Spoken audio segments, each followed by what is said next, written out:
Bismillahirrahmanirrahim. Assalamu alaikum. Welcome to another video lecture on the topic of components of ecosystem. In this lecture, we will discuss about different aspects of ecosystem. What are the basic components that combine to form an ecosystem? बेटा हमने chapter 25 start किया था जिसमें हम ecosystem को discuss कर चुके थे प्रीवियसली। अगर आपने वो लेक्चर नहीं लिया तो आप चैनल की प्लेलिस्ट में जाके लेक्चर 1 ले सकते हैं ताकि आपको लेक्चर 2 की अच्छी समझ आए। For better understanding I will also advice कि आप पहले लेक्चर फर्स्ट देख लें ताकि आपको लेक्चर 2 का भी अच्छी तरह से समझ आ जाएगा। इस लेक्चर के अंदर हमने ये डिस्कस करना है कि ऐसे कौन से एस्पेक्ट्स हैं, ऐसे कौन से कंपोनेंट्स हैं जिनको आप कंबाइन करते हैं तो आप उस चीज़ को इकोसिस्टम कंसिडर कर सकते हैं, या फिर ऐसे कौन सी इंटरेक्शंस होती हैं उन ऑर्गेनिजम्स या उन कंपोनेंट्स का अपनी इन्वायरमेंट के अंदर क्या रोल होता है। तो ये सारी चीज़ें हम डिस्कस करेंगे इस लेक्चर के अंदर। मीनवाइल आपने लेक्चर को फुल फोकस के साथ सुनना है। जो important short questions, important MCQs board के पर्सपेक्टिव के हवाले से, मींस सरगोदा बोर्ड के एनुअल पेपर में आपको किस तरह के कोई शॉर्ट क्वेश्चन या किस तरह के आपको इंपॉर्टेंट एमसीक्यूज आ सकते हैं, तो आपने वो भी साथ साथ ज़रूर नोट करते चले जाना है ताकि आपको आसानी हो for the preparation of lecture. So let's start our lecture. अच्छा, इस लेक्चर में हम जिन आउटलाइंस को कवर करेंगे, मींस जो पॉइंट हम डिस्कस करेंगे, that are autecology, synecology, components of ecosystem, interaction between biotic and abiotic environment, food chain and food web. यानी सबसे पहले तो हम ये देखेंगे कि ऑट इकोलॉजी और सिन इकोलॉजी क्या चीज़ होती है, फिर इकोसिस्टम के कौन से पार्ट्स हैं, वो उनमें जो बायोटिक एबायोटिक कंपोनेंट्स हैं वो एक दूसरे के साथ कैसी इंटरेक्शन करते हैं, फूड चेन क्या होती है, फूड वेब क्या होती है। तो ये हमारे कुछ आउटलाइंस हैं, इंपॉर्टेंट पॉइंट्स हैं या हेडिंग्स भी आप कंसिडर कर सकते हैं, और इन्हीं के अंडर आपने आगे डिटेल डिस्कस करनी होगी। नंबर वन पॉइंट हमारे पास है ऑट इकोलॉजी का। ऑट इकोलॉजी क्या चीज़ होती है?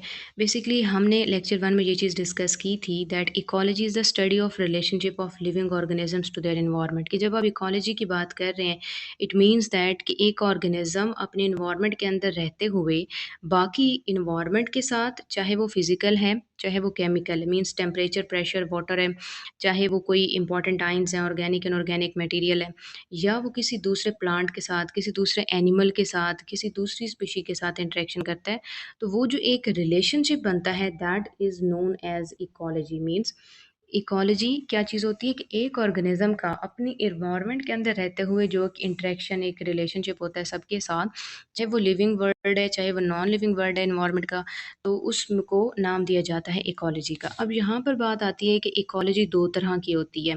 पीछे हमने आउटलाइन में देखा इकोलॉजी दो तरह की होती है, एक ऑट इकोलॉजी होती है, एक सिन इकोलॉजी होती है। सो ऑट इकोलॉजी का मतलब ये है कि जब आप सिंगल पॉपुलेशन का रिलेशनशिप देखते हैं उसकी इन्वायरमेंट के साथ, that is known as autecology. जैसे होता है ना कि एक पर्सन की आप बात कर रहे हैं, मीन्स ठीक है, यानी उसको हम कहते हैं कि ये ऑटो है, यानी ऑटो मीन्स कि ये सिर्फ मेरा है, सेल्फ है। तो ऑट इकोलॉजी का मतलब ये होता है कि जब आप एक सिंगल पॉपुलेशन के हवाले से डिस्कशन कर रहे होते हैं कि सिर्फ एक ही पॉपुलेशन इस इन्वायरमेंट के अंदर रहती है, तो उसको हम नाम देते हैं ऑट इकोलॉजी का। सो इसको आप फॉर एग्जांपल ऐसे भी कंसिडर कर सकते हैं, लाइक अगर हम बात करते हैं कि आप एक जो है ना फील्ड के अंदर काम कर रहे हैं, ठीक है, आप एक खेत के अंदर काम कर रहे हैं जहाँ पे almost 500 to 50 to 100 plants soybean के मौजूद होंगे, और आपने ये देखना है what is the effect of water population on the growth and yield, यानी वाटर पोल्यूशन। वाटर पोल्यूशन का क्या इफ़ेक्ट पड़ता है सोयाबीन प्लांट की ग्रोथ के ऊपर। आपके पास एक फील्ड है, यानी एक खेत है जिसके अंदर 50 टू 100 सोयाबीन प्लांट्स हैं। अब आप ये देखना चाहते हैं कि वाटर पोल्यूशन का जो है इन चीज़ों के ऊपर क्या इफ़ेक्ट पड़ेगा। तो ये सारी चीज़ आप जब डिस्कस करते हैं सिर्फ एक पॉपुलेशन के हवाले से, सिर्फ सोयाबीन के हवाले से, तो इसको हम कंसिडर करते हैं that it is autecology, क्योंकि आपने जस्ट एक ही स्पीशी के हवाले से, एक ही पॉपुलेशन के हवाले से डिस्कस की है। ठीक है, तो वही चीज़ हम कहते हैं that you are studying a single और वन पॉपुलेशन सोयाबीन प्लांट, कि सिर्फ आप एक पॉपुलेशन की बात कर रहे हैं, तो इसको हम ऑट इकोलॉजी का नाम देते हैं। क्लियर? यहाँ से बेटा आपको जो एक चीज़ आ सकती है वो आपको ये कहा जा सकता है व्हाट इज़ ऑट इकोलॉजी। ठीक है, यानी आपको क्वेश्चन आ सकता है व्हाट इज़ ऑट इकोलॉजी। तो आपने यहाँ से ये वाला पॉइंट पहले लिखना है कि ऑट इकोलॉजी होती क्या है, ठीक है। देन सेकेंडली आपने एग्जांपल के साथ इसको क्लैरिफाई कर देना है कि आप ऑट इकोलॉजी से क्या मुराद ले रहे होते हैं, क्या सेंस लेते हैं, ठीक है। So question number 1 short question यहाँ पे आएगा what is autecology. Second question ये हो सकता है, define autecology, give an example. Define autecology, give an example. दो शॉर्ट क्वेश्चन हो गए।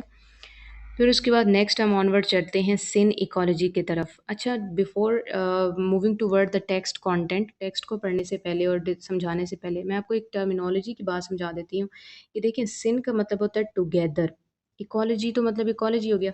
अब ये जो वर्ड सिन है ना, इस मतलब है चीज़ों का मिलकर रहना, मुख्तलिफ चीज़ों का मिलकर रहना।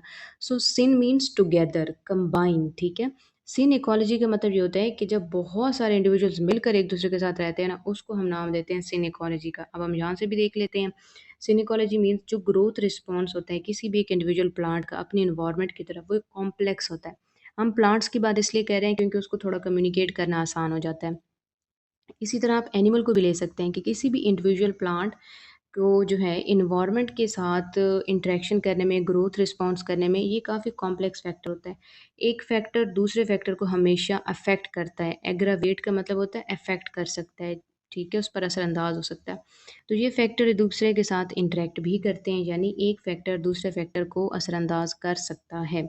सो ऑट इकोलॉजी में हम ये डिस्कस करते हैं कि जब आप एक इंडिविजुअल प्लांट को देखते हैं तो उसकी जो ग्रोथ रिस्पॉन्स है वो बहुत सारे फैक्टर्स की वजह से कंबाइन होती है, तो वो कॉम्प्लेक्स फैक्टर शो करती है और हर एक फैक्टर दूसरे फैक्टर के साथ लिंक्ड होता है, वो उसको अफेक्ट कर सकता है या उसके ऊपर असरअंदाज हो सकता है।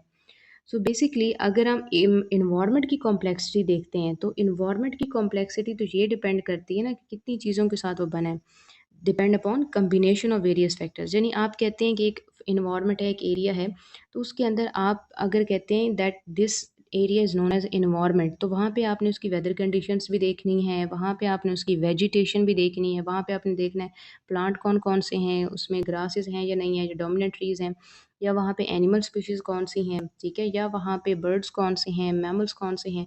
तो ये सारी चीज़ें क्या आती हैं कि ये बहुत सारे फैक्टर्स हैं जो कि एनवायरनमेंट को अफ़ेक्ट करते हैं। सिमिलरली वहाँ का जो है टेम्परेचर कैसा है, वाटर अवेलेबिलिटी कैसी है, सॉइल कैसी है। तो तभी ये सारी चीज़ें जब आप अपने माइंड में रखते हैं तो फिर आप कहते हैं कि ये एरिया एक एनवायरनमेंट है। सो उसी हवाले से आपको ये कहा गया है कि जो एक एनवायरनमेंट की कॉम्प्लेक्सिटी होती है that is completely dependent upon the combination of various factors. इसी तरह अगर आप बाय डेफिनेशन बात करते हैं तो ये चीज़ डेफिनेशन हो जाएगी सिन इकोलॉजी की, study of relationship of different communities mean group of population, ठीक है, different communities together to their environment is known as synecology और कम्युनिटी इकोलॉजी। यानी आप हॉट इकोलॉजी में बात क्या कर रहे थे कि सिर्फ एक पॉपुलेशन की, ठीक है, यहाँ पे आप कम्युनिटीज़ की बात कर रहे हैं, यानी ग्रुप ऑफ पॉपुलेशंस। वही बात है जैसे सिन मीन्स टुगेदर के एक दूसरे के साथ मिलजुल के रहना। सो सिन इकोलॉजी मीन्स जब आप डिफरेंट पॉपुलेशंस के ग्रुपिंग जो हुई हुई होती है, डिफरेंट कम्युनिटीज़ जो हुई होती हैं एक जगह पे, वहाँ उन लोगों का या उन चीज़ों का आपस में जो इंटरेक्शन होता है उसको हम नाम क्या देंगे, सिन इकोलॉजी का, या उसको हम नाम देते हैं कम्युनिटी इकोलॉजी। यहाँ पे एक बहुत इंपॉर्टेंट शॉर्ट क्वेश्चन आपको आ रहा है, that is what is synecology और कम्युनिटी इकोलॉजी, ठीक है, व्हाट इज़ सिन इकोलॉजी। आपसे ये भी कहा जा सकता है, how would you define community ecology, how would you define community ecology.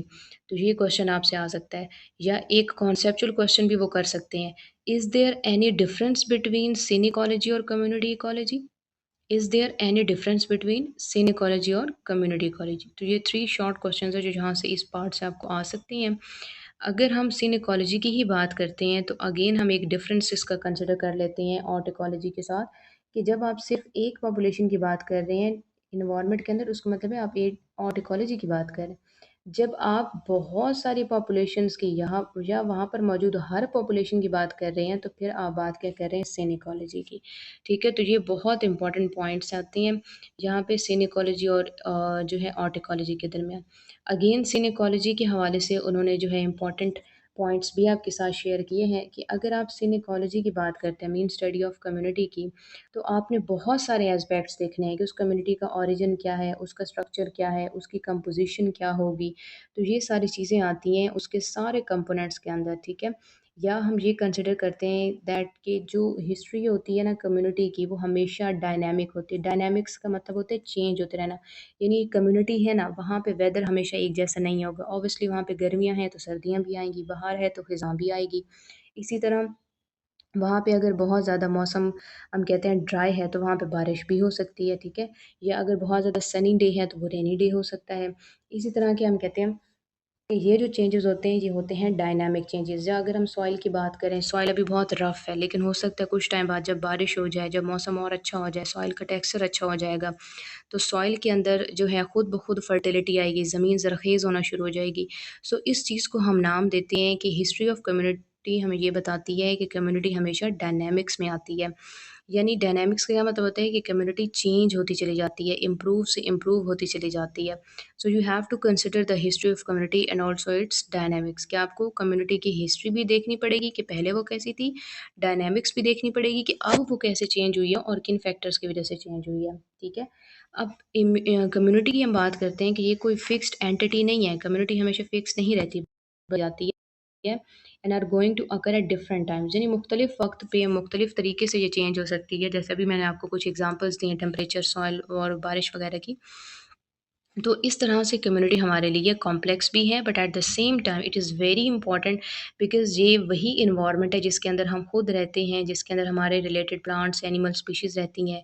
तो हम बीइंग अ ह्यूमन भी apart from this book knowledge, मैं आपको एक और चीज़ भी समझा दूँ कि हम ह्यूमन बीइंग भी एक चीज़ अगर इन्वायरमेंट के अंदर रहते हैं, बेटा आपको ये चीज़ अच्छी तरह से पता है कि हम जो हैं तो हमारे ऊपर वेदर कंडीशन भी अफ़ेक्ट करती है, ठीक है? हमें गर्मी-सर्दी भी लगती है, मौसम अच्छा हो तब भी हमें एक फ़र्क होता है। इसी तरह मौसम बारिश वाला हो फिर भी हम इफ़ेक्ट होते हैं। सॉइल जो आपका जिसमें आप रहते हैं वहाँ वो ज़मीन भी आपको अफ़ेक्ट कर रही होती है, वहाँ का पानी कैसा है, वहाँ का टेम्परेचर कैसा है, वहाँ पे कौन-सी एनिमल प्लांट स्पीशीज़ पाई जाती हैं। तो आप खुद सोचें कि जब आप एक ह्यूमन होकर इतनी सारी चीज़ों से अफ़ेक्ट होते हैं, यानी इतनी सारी चीज़ें आप पर नज़रअंदाज़ होती हैं, तो आप उस कम्युनिटी के बारे में भी कंसिडर कर सकते हैं that this particular community would also be affected by various factors. तो बहुत सारे फैक्टर्स हैं जो कि उस कम्युनिटी को अफेक्ट करते हैं। तो आपने उन तमाम एस्पेक्ट्स को, चाहे वो ओरिजिन है कि वो बनी कैसे थी, स्ट्रक्चर है कि उसमें कौन कौन सी चीज़ें आती हैं, या कंपोजिशन है कम्युनिटी की कि कौन कौन से कंपोनेंट्स आते हैं उसमें, बायोटिक हैं, एबायोटिक हैं, फिजिकल हैं। तो ये सारी चीज़ें बहुत ज़्यादा मैटर करती हैं आपकी कम्युनिटी के लिए, आपकी सीन इकोलॉजी के लिए, ठीक है? इसके अलावा नेक्स्ट अगर हम बात करते हैं कि जो आप जब आप कम्युनिटी इकोलॉजी को डिस्कस कर रहे होते हैं, तो आप उसको 3 लेवल पर डिस्कस करते हैं। एक इंडिविजुअल, फिर पॉपुलेशन, फिर कम्युनिटी। यानी आप ये कह सकते हैं कि सीन इकोलॉजी के 3 कंपोनेंट्स हैं या 3 लेवल्स ऑफ इंटीग्रेशन होते हैं। पहला है इंडिविजुअल, फिर पॉपुलेशन, फिर कम्युनिटी। क्योंकि इंडिविजुअल हम कहते हैं कि ये जब मौजूद होंगे, जब एक जैसे इंडिविजुअल इकट्ठे होंगे तो फिर वो क्या बनाएँगे? पॉपुलेशन। जब डिफरेंट पॉपुलेशंस इकट्ठी होंगी तो वो क्या बनाएँगी? कम्युनिटी। सो सबसे पहले क्या होता है कि इंडिविजुअल्स आते हैं, जब इंडिविजुअल कंबाइन कर जाएँगे, अगर वो सेम स्पीशी के हैं तो उसको आप नाम कह देते हैं पॉपुलेशन का। और अगर बहुत सारी पॉपुलेशंस एक जगह पे इकट्ठी हो जाती हैं तो फिर उसको हम नाम देते हैं कम्युनिटी का। और ऑर्टिकोलॉजी में क्योंकि हम कम्युनिटी लेवल को डिस्कस कर रहे हैं तो ऑब्वियसली उसमें अल्टीमेटली डिफरेंट पॉपुलेशंस और इंडिविजुअल और उनकी कैरेक्टरिस्टिक्स भी हम ज़रूर डिस्कस करते हैं। तो ये जो 3 पॉइंट्स हैं ये लेवल ऑफ इंटीग्रेशन है। आपको यहाँ पे एक एमसीक्यू आ सकता है, how many levels of integration a scene ecology contain? How many level of integration a scene ecology contain? तो 3 लेवल्स होते हैं। या समटाइम्स वो आपसे नाम भी पूछ लेते हैं कि आपको एक एमसीक्यू दिया जा सकता है, which one of the following is a level of integration in synecology. तो कोई एक ऑप्शन इन तीनों में से जो है वो आंसर में पड़ा होगा। मीन्स मे बी वो कम्युनिटी जस्ट आपको दे दें और बाकी 3 आंसर टोटली डिफरेंट हो। तो आपने अगर यहाँ से पढ़ा होगा, समझा होगा, आपको कॉन्सेप्ट क्लियर होगा तो आप आसानी से उस एमसीक्यू को अटेम्प्ट कर सकते हैं। अच्छा, इससे आगे मूव करने से पहले यहाँ पीछे मैं आपको एक क्वेश्चन बता देती हूँ कि अगर यहाँ से आपको एक डिफरेंस का क्वेश्चन आ सकता है, what is the difference between synecology and autecology. So पहले आप डेफिनेशन लिखेंगे दैट ऑट इकोलॉजी क्या चीज़ होती है। हमने जैसे पीछे भी डिस्कस किया है, मैं आपको अगेन स्लाइड से भी बता देती हूँ कि ऑट इकोलॉजी में आपने सबसे पहले क्या लिखना है कि ये जो इसकी डेफिनेशन है, ठीक है? आपने दरमियान में लाइन लगानी है, पहले ऑट इकोलॉजी की ये वाली डेफिनेशन लिख देंगे, पॉइंट 1 हो जाएगा, ठीक है? और फिर ऑट इकोलॉजी में ही ये इसकी एग्ज़ाम्पल लिख देंगे, ये वाला पॉइंट सॉरी, ये पॉपुलेशन जो है ना आप लिख देंगे 1 पॉपुलेशन, और साथ ही उसके जो है ना एग्ज़ाम्पल लिख देंगे, या एग्ज़ाम्पल पहले लिख लें, ये पॉइंट 3rd नंबर पे लिख लें तो ज़्यादा बेहतर है, ठीक है? तो ये 3 पॉइंट जो अभी मैंने टिक किए हैं आपके ये राइट कॉलम में हो जाएँगे, राइट कॉलम में जहाँ पर आप ऑट इकोलॉजी अटेम्प्ट करेंगे, ठीक है? ऑन द अदर हैंड जब आप इंटरेक्शन करते हैं सिन इकोलॉजी के लिए, तो वहाँ पे आपने ये डेफिनेशन लिखनी है जो स्क्रीन पर आपको ब्लू कलर की नज़र आ रही है, ये इसका पॉइंट 1 हो जाएगा, ठीक है। फिर उसके बाद आप यहाँ पे देख सकते हैं कि क्या चीज़ होती है, कॉम्बिनेशन या ऑल पॉपुलेशन, ये पॉइंट 2 हो जाएगा, ठीक है। फिर उसके बाद आप कोई सी भी एग्जांपल उसमें कोट कर सकते हैं। एग्जांपल आप ये ऐड कर सकते हैं दैट कंपोजिशन अब इन्वायरमेंट की है तो डेफिनेटली आप उसमें ये कह सकते हैं कि एक अगर आप फॉरेस्ट की बात करते हैं तो फॉरेस्ट के अंदर मल्टीपल पॉपुलेशंस होती हैं, तो वो सीन इकोलॉजी की एग्जांपल में आ सकता है। तो ये 3 पॉइंट आपके राइट साइड पे ऑटिकोलॉजी, लेफ्ट साइड पे सिनेकोलॉजी और आपका बेहतरीन अंदाज से एक शॉर्ट क्वेश्चन अटेम्प्ट हो जाएगा डिफरेंस का। अब नेक्स्ट पॉइंट की तरफ चलते हैं, components of ecosystem. Components of ecosystem में हमने लेक्चर 1 में ही डिस्कस कर लिया था कि फिज़िकल और जो है तो बायोलॉजिकल कंपोनेंट्स होते हैं। उसी के लिए हमने एक ख़ास टर्मिनोलॉजी अब यूटिलाइज़ की है according to the outline of textbook, कि हमने एक चीज़ यूज़ की biotic components and abiotic components, यानी किसी भी इकोसिस्टम को अगर आप देखते हैं, जब आप कहते हैं कि ecosystem can be divided into two main points, two main components, तो वो कौन से हो सकते हैं, biotic components and abiotic components. अब हम देख लेते हैं कि इस बात का क्या मतलब है। अब बायोटिक कंपोनेंट्स की जहाँ तक बात है, biotic components include all the organisms, चाहे वो प्लांट्स हैं चाहे वो एनिमल की स्पीशीज़ हैं, सपोर्टेड बाय द बायोस्फीयर, यानी उस एरिया के अंदर वो रह रहे हैं तो उसको हम नाम क्या देंगे, वो बायोटिक कंपोनेंट्स हैं, लाइफ के कंपोनेंट्स हैं। बायोस्फीयर की जहाँ तक बात है, बायोस्फीयर एक ऐसी लेयर होती है, मैं आपको ये बता देती हूँ कि फॉर एग्जांपल ये हमारी अर्थ है, ठीक है। अब ये पूरी की पूरी अर्थ का ग्लोब है। इसमें से अब क्या होता है कि लेट्स से हम ये कहते हैं कि ये वो वाला पार्ट है जहाँ पे सारे लिविंग ऑर्गेनिज्म रहते हैं, ठीक है। और ये ऊपर जो है ना अपर एटमॉस्फेयर है, डॉटेड लाइन। तो इसका मतलब है कि ये जो आपको ब्लू लाइन नज़र आ रही है, this is known as biosphere. Biosphere का मतलब ये है कि अर्थ पूरी की पूरी है, ठीक है। लेकिन आपको ये चीज़ पता है कि हम तो सिर्फ नीचे ज़मीन पर रहते हैं। तो biosphere is the layer of earth that harbours organic life, यानी बायोस्फीयर अर्थ की वो लेयर होती है जिसके अंदर सारी ऑर्गेनिक लाइफ या लिविंग ऑर्गेनिजम्स मौजूद होते हैं। सो बायोस्फीयर को आप इस तरह से साथ नोट कर सकते हैं, इसका आप अलग से पॉइंट लिख सकते हैं ऊपर अपनी बुक के, ताकि आपको समझ रहे। Biosphere is the layer of earth that harbours organic life, ठीक है।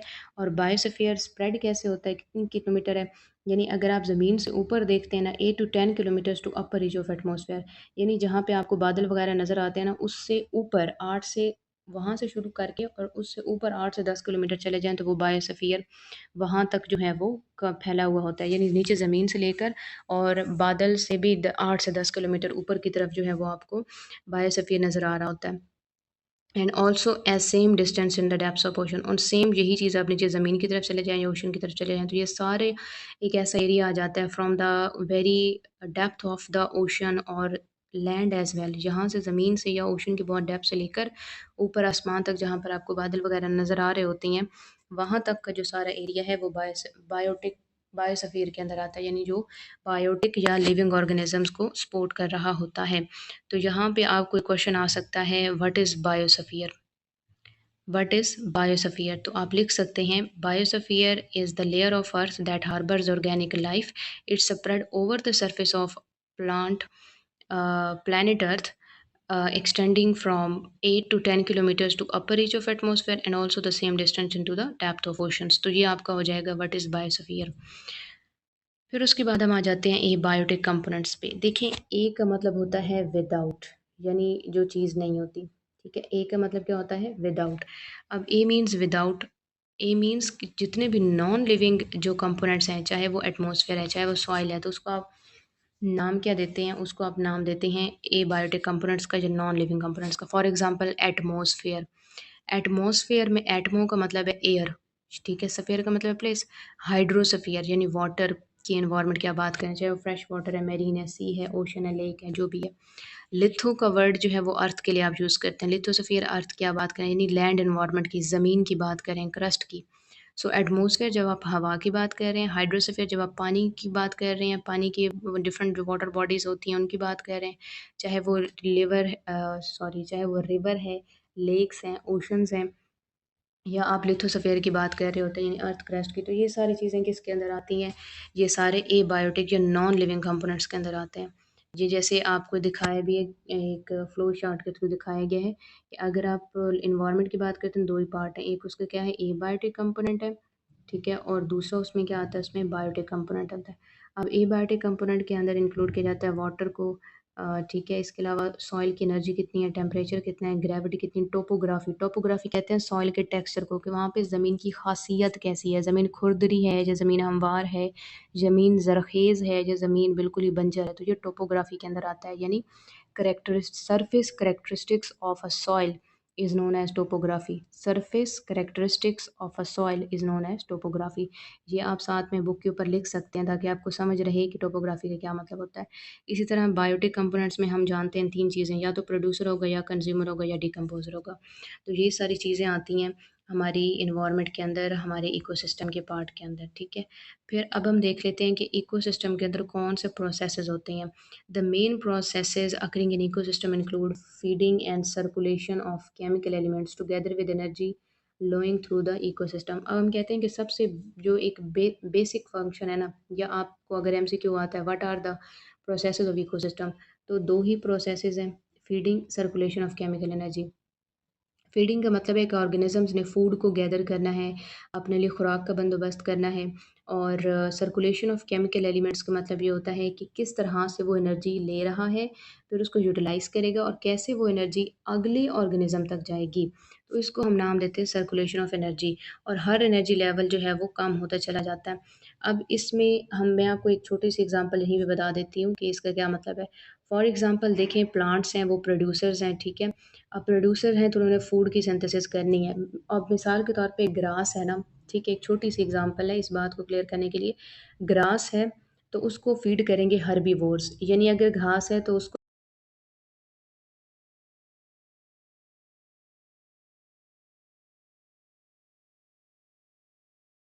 नेक्स्ट हम जो पॉइंट डिस्कस करने लगे हैं that is about interaction between biotic and abiotic components. अब हमने ये देखना है कि वो जो पीछे हमने सारी एग्जांपल डिस्कस की हैं, बायोटिक एबायोटिक डिस्कस किए हैं, अब वो एक दूसरे के साथ किस तरह से लिंक्ड हैं या एक दूसरे को कैसे अफेक्ट कर सकते हैं।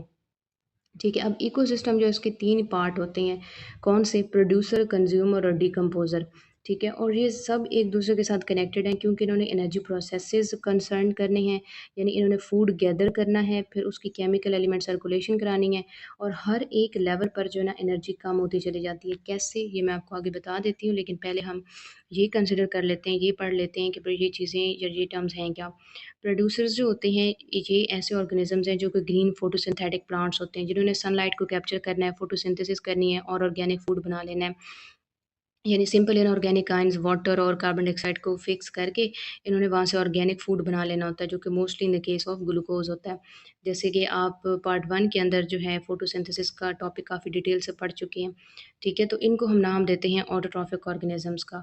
कंज्यूमर्स वो होते हैं जो टोटली डिपेंड करते हैं ऑटोट्रॉफ्स के ऊपर, प्रोड्यूसर के ऊपर, ताकि उनको रेडीमेड ऑर्गेनिक फूड मिल जाए। फॉर एग्जांपल एनिमल्स हैं, तो ये हेटेरोट्रॉफिक ऑर्गेनिज्म है। डिकम्पोजर्स वो होते हैं जैसे बैक्टीरिया, फंजाई, जो डेड ऑर्गेनिक मैटर के ऊपर डिपेंड करते हैं, उन ऑर्गेनिजम्स की जो डेड बॉडीज़ हैं उनको ब्रेक डाउन करके, उनकी डिके करके वहाँ से इंपॉर्टेंट न्यूट्रिएंट्स सॉइल के अंदर रिलीज़ करा देंगे।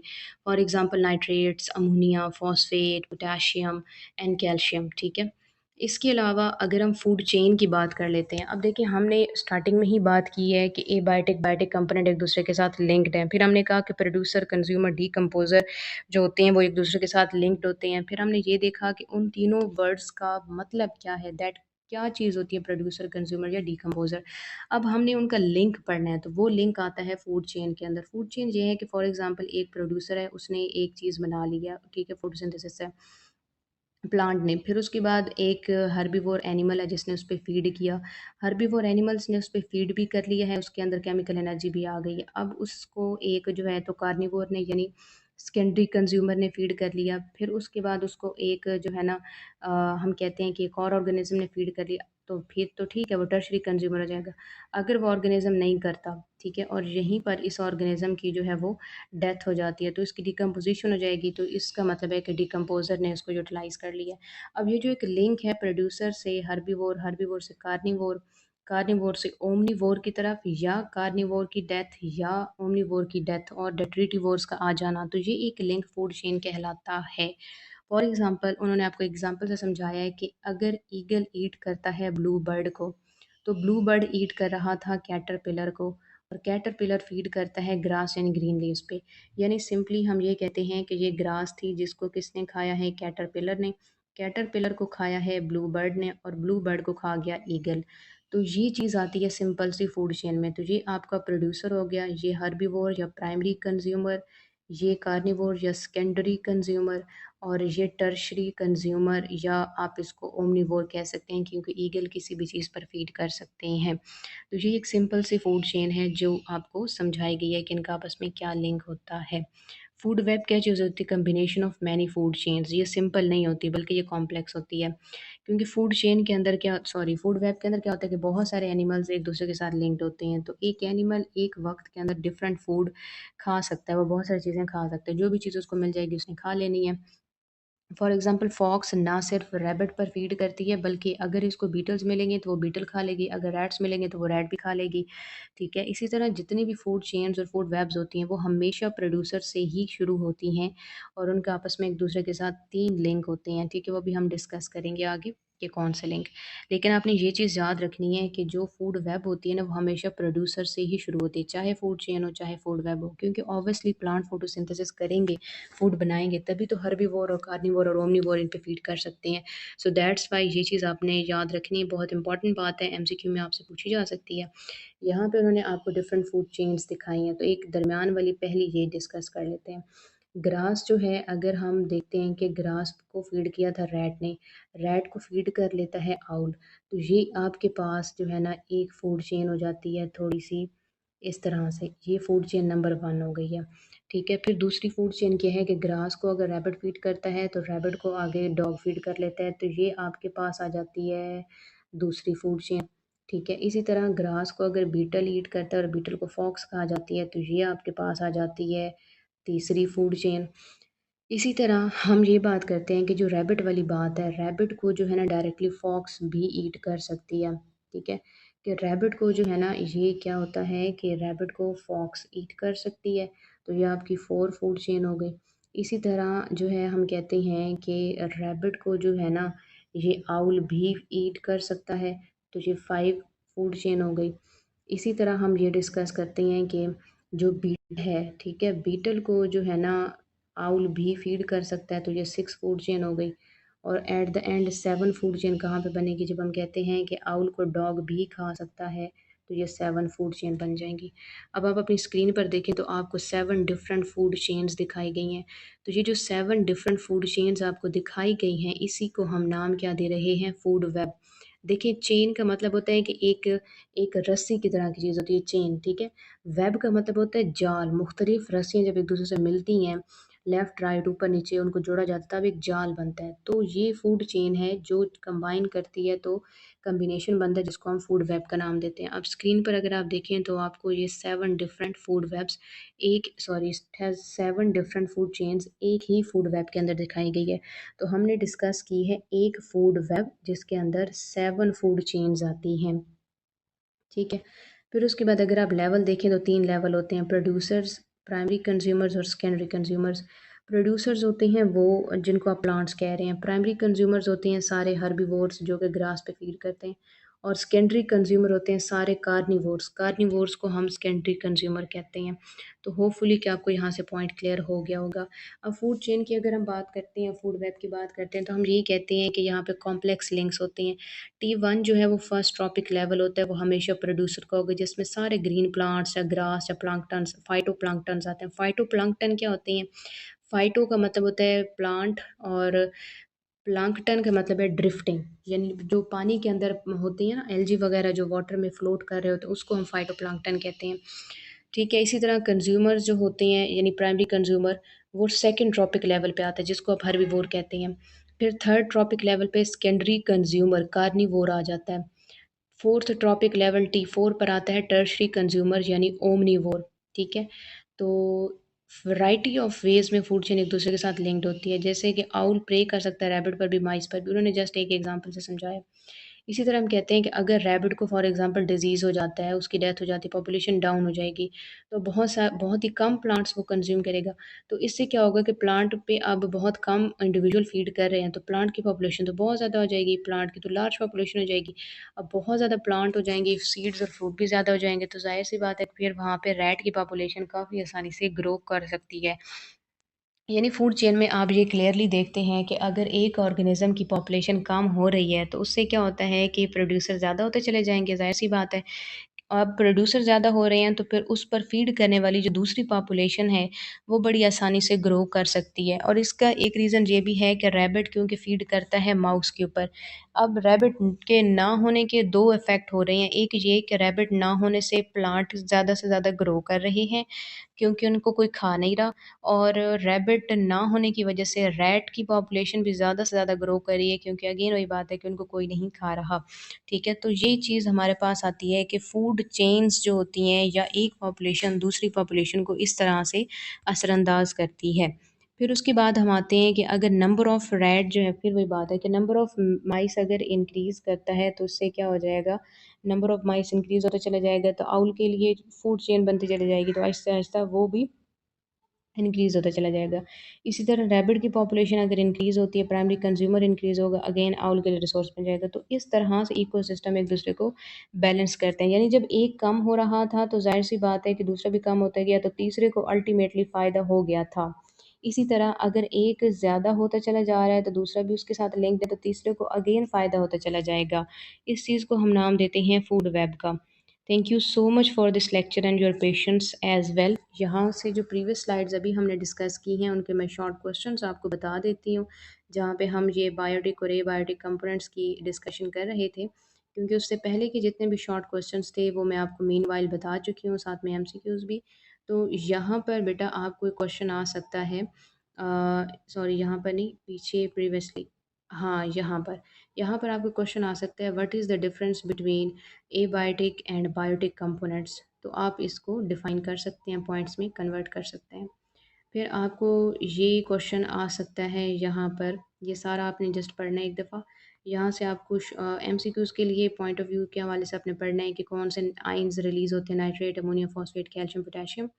और यहाँ पर आपको कहा जाए define a food chain with an example, define a food chain with an example, तो ये आप ऐड करेंगे उसमें। फिर what is the difference between food chain and food web, तो फूड चेन वाले पॉइंट्स आप एक सीक्वेंस में लिख के आगे फूड वेब का लिखेंगे। फूड वेब की ये वाली एग्जांपल जो सामने आपको नज़र आ रही है, ये प्रोवाइड कर देंगे। तो आप ये कह सकते हैं कि फूड चेन तो सिंगल ऑर्गेनिज्म का एक कम्बिनेशन होती है कि उसमें हर भी primary consumer, producer, primary consumer, secondary consumer और टर्शियरी कंज्यूमर्स होती हैं। लेकिन फूड वेब जो होती है वो डिफरेंट फूड चेन्स का कम्बिनेशन होती है। तो एक फूड वेब के अंदर 4 से 5 या मिनिमम 7 टू 8 और मैक्सिमम जितनी चाहें जो है तो फूड, जैसे अभी आपकी ये एग्जांपल बुक के ऊपर हमने खुद देखी है कि ये 7 डिफरेंट फूड चेन्स कंबाइन कर रही हैं, तो आपके पास एक फूड वेब बन रही है। इसके अलावा यहाँ से ट्रॉपिक लेवल्स आपको शॉर्ट क्वेश्चन में पूछे जा सकते हैं। What are the trophic levels of an ecosystem, तो आपको पता होना चाहिए कि ट्रॉपिक लेवल ऑर्गेनिजम्स के हैं। T1 प्रोड्यूसर्स का होता है, जिसमें एग्जांपल आगे हैं, T2 कंज्यूमर का है, T3 सेकेंडरी कंज्यूमर का है, T4 टर्शियरी कंज्यूमर्स का है। तो और ये साथ में एग्जांपल्स भी उन्होंने ऐड की हुई हैं। सो यहाँ से आप जो है ना कर सकते हैं। इस तरह से इकोसिस्टम एक बैलेंस मेंटेन रखता है। आई होप कि आपको लेक्चर के सारे पॉइंट्स क्लियर हो गए होंगे। Till the next video lecture, wish you all the very best. अगर आपने चैनल को लाइक और सब्सक्राइब नहीं किया, तो बायो किड्स के चैनल को लाइक और सब्सक्राइब कर लें, बेल आइकन को प्रेस कर लें, ताकि ऑनवर्ड जितने भी लेक्चर्स आपको चाहिए होते हैं या आपको कोई रिक्वायरमेंट होती है, कोई गाइडलाइंस चाहिए होती हैं, तो आपको आसानी से नोटिफिकेशन मिल जाएगा। इसका एक फ़ायदा ये भी होगा कि आपको जो है जैसे ही एक नया लेक्चर अपलोड होता है, आपके वो टॉपिक से क्योंकि रिलेटेड है, आपकी बुक से रिलेटेड है, आपको उसमें जो है नोटिफिकेशन आ जाता है, आप आसानी से उसको देख सकते हैं। बजाय इसके कि आप गूगल पे टाइम वेस्ट करें और अपना लेक्चर ढूँढें, तो आप अगर चैनल को सब्सक्राइब कर लेते हैं, तो आपको ये आसानी हो जाती है कि जैसे ही नया लेक्चर अपलोड होगा, आपको नोटिफिकेशन मिल जाएगा। आप वहाँ से चैनल में जा सकते हैं और चैनल के ऊपर वो लेक्चर क्लिक करके और आसानी से अपना लेक्चर सुन भी सकते हैं, नोट भी कर सकते हैं। Wish you all the very best and very good luck.